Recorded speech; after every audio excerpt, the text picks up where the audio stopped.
欢迎收听扣子 AI 播客。Hi everyone, I'm here to break down the AI analysis report from seekalpha.me. There are so many explosive insights on crypto trends, and the technical indicators are definitely worth a listen. Let's start with Bitcoin first, since it's the big guy in the room.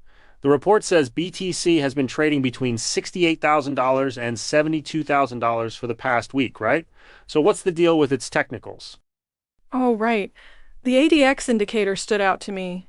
It was at 28 on Friday, which is just below the 30 threshold that signals a strong trend. So even though BTC is consolidating, there's still some underlying momentum there, but not enough to call it a clear breakout yet.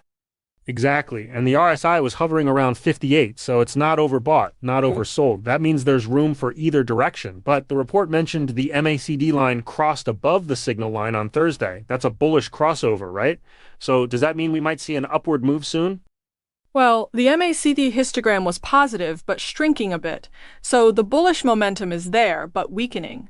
The price structure is interesting too. BTC formed a higher low at $68,200 last Tuesday, which is a good sign for bulls, but it hasn't been able to break the $72,500 resistance level yet, so it's stuck in this range for now. Got it. What about Ethereum? The report had some key points on ETH too. Let's dive into that.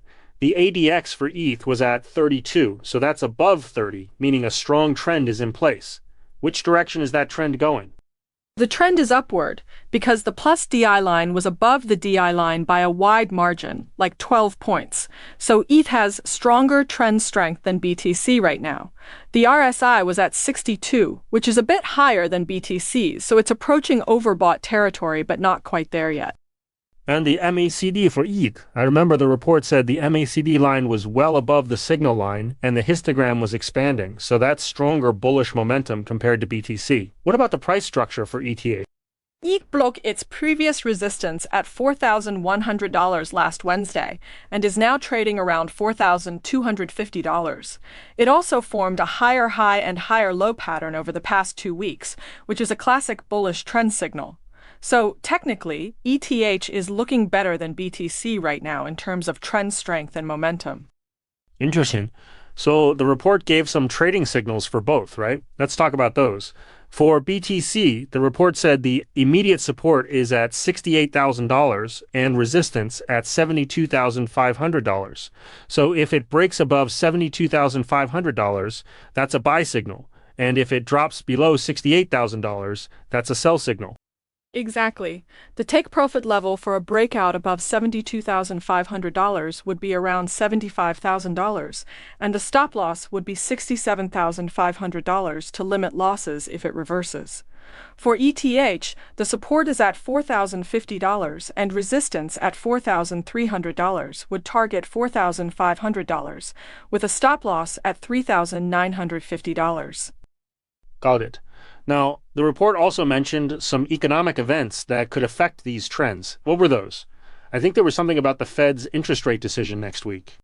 Right. The Fed is meeting on Wednesday, and if they hint at cutting rates soon, that could be bullish for crypto because lower rates make risk assets more attractive. But if they say they're keeping rates high for longer, that might put some pressure on BTC and ETH. Also, the US CPI data coming out on Tuesday could move the markets too. If inflation is lower than expected, that's good for crypto. Higher than expected, bad. Oh, right. And the report mentioned that institutional inflows into crypto funds were up 12% last week, which is a positive sign. So that could be another factor supporting prices. What about the final trading recommendations from the report? For BTC, the report suggested a neutral stance until it breaks out of the $68,000, $72,500 range. So wait and see for now. For ETH, it's a bullish stance because of the strong trend and momentum. So consider a buy if it breaks $4,300 or a buy the dip if it pulls back to $4,050 support. That makes sense. So to wrap it up, BTC is consolidating with mixed signals, while ETH has a strong upward trend with bullish momentum. Economic events next week will be key, especially the Fed decision and CPI data, and institutional inflows are picking up, which is a good sign for the overall market. Exactly. So if you're trading crypto, keep an eye on those levels and the upcoming economic data. And as always, do your own research before making any trades. This report is just a guide, not financial advice. Right? Important disclaimer there. So that's the breakdown of the seekalpha.me AI report on crypto trends. Hope you found this helpful. Let us know what you think in the comments, and we'll be back with more crypto updates soon. Thanks for listening, everyone. Catch you next time.